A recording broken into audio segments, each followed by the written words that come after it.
Before we begin, please subscribe and like this channel so you never miss a new true story. My brother was dying in hospice. The old woman across the hall whispered, "Drive home tonight if you can." My name is Marcus Whitfield, 63 years old, and for most of my adult life I've measured my days in careful, deliberate steps. I built a small commercial real estate firm in Charlotte, North Carolina, from a single, leased office to a company with my name on 3 buildings downtown. I raised one son, buried one wife, and learned a long time ago that the loudest man in the room is rarely the one who wins it. My younger brother Elijah was the opposite of me in every way that mattered. Where I was careful, he was reckless. Where I saved, he spent. But he was my blood, and when the call came that the cancer had finally caught up to him, I dropped everything and drove 4 hours to the hospice center outside Winston-Salem. I sat with him for 3 days. I held his hand while machines beeped and nurses moved quietly in and out. On the second night, I stepped into the hallway for air and found myself standing across from a small, sharp-eyed woman in her 80s, wrapped in a cardigan, sitting outside another room. "You're Elijah's brother," she said.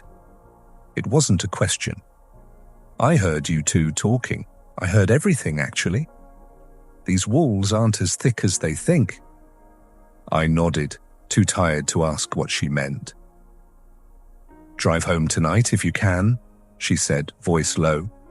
"Not tomorrow, tonight, before your family finishes cleaning out what's yours." I thought grief had confused her. I thanked her politely and went back to my brother's bedside. But something about the certainty in her eyes stayed with me the rest of the night, like a splinter I couldn't shake loose. Elijah passed at 4:47 the next morning. I sat with his body until the funeral home came, and then, hollow and heavy, I finally understood what she meant. I called my son, Terence, to tell him the news. He answered on the second ring, and I could hear voices behind him. Laughter, glasses clinking, not grief, celebration. "Dad," he said, too quickly, too smoothly. "I'm so sorry. Listen, don't rush back. Everything's handled. Denise and I are taking care of things at the house." The house. My house. The one Elijah had been staying in for the past year while he underwent treatment nearby, the one I had signed over temporary access to so he wouldn't have to commute from a hospital bed. My house, 40 minutes from where I now stood, holding my dead brother's hand. I didn't say anything sharp. I never do. I simply said, "I'll see you soon," and hung up. Then I drove. The whole way home, I turned the old woman's words over in my mind. "Drive home tonight if you can." She hadn't known my son's name. She hadn't known about the house. But something in that hospice hallway had taught her to recognize the sound of a family already dividing up a man's life before he was finished living it.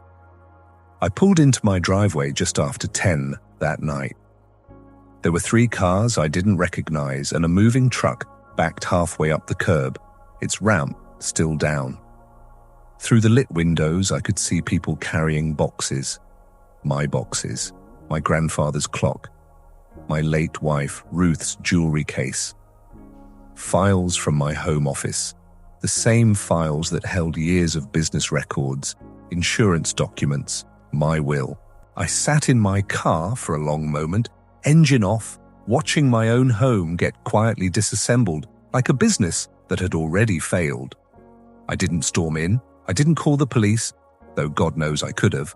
I've built a career on patience, on watching a deal from a distance until the moment it's ready to close. So I watched. I watched Denise, my daughter-in-law, direct 2 men carrying my wife's cedar chest toward the truck. I watched Terence carry a banker's box labeled "Important, do not open."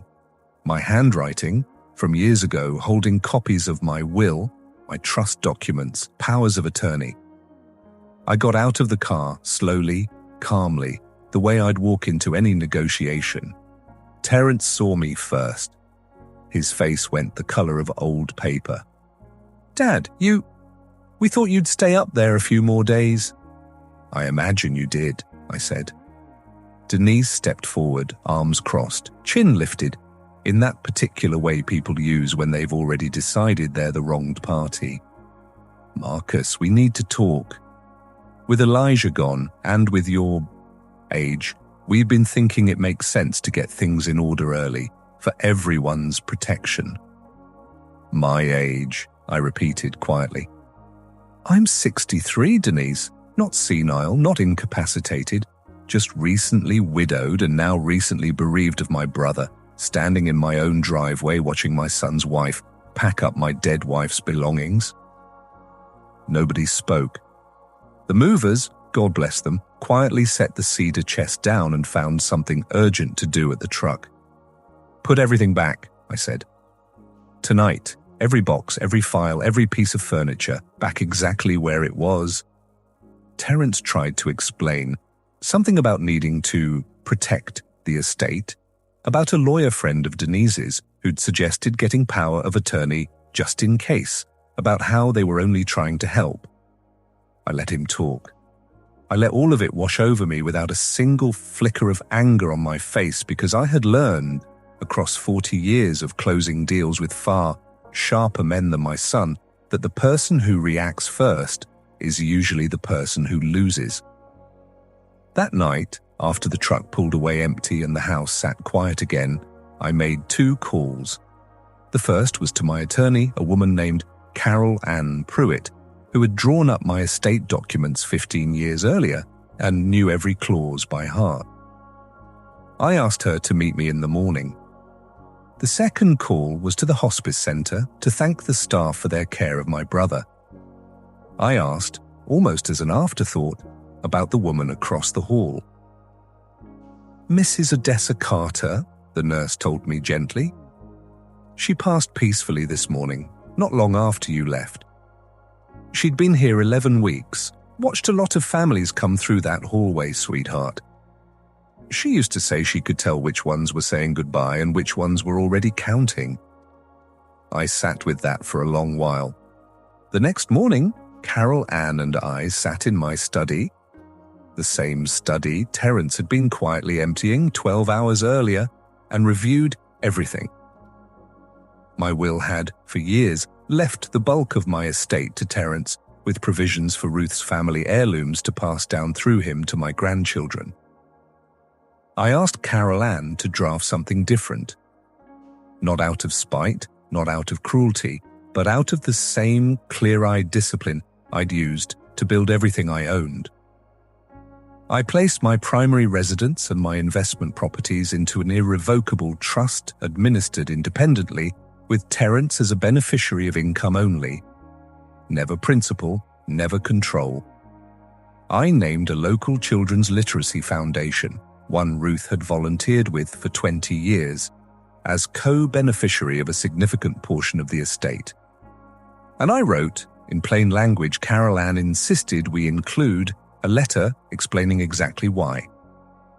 3 weeks later, I invited Terence and Denise to the house for dinner. I cooked myself, smothered pork chops the way Ruth used to make them, and I let them eat before I spoke. "I know what almost happened," I said finally. "And I want you to understand something. I'm not angry. I loved my brother and I lost my wife, and in the middle of grieving, both of you decided the smartest thing to do was start dividing what was left of me. That tells me something I needed to know." Denise started to protest. I raised a hand, gently, the way I would in any boardroom when I needed the room to settle. "I've restructured my estate," I continued. "You'll still be provided for, Terence. You always will be. But control and full inheritance now depends on something money can't buy, showing up, being present. Not for what's in my accounts, but for who I actually am while I'm still living." Terence's eyes filled, not with anger, but with something closer to shame.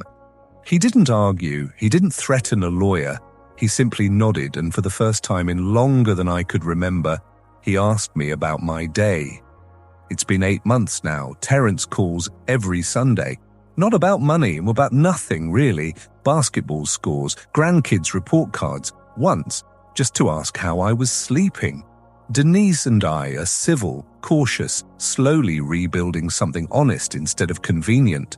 I never told them about Odessa Carter, the old woman in the hallway who spent her last hours warning a stranger about the family waiting for him at home.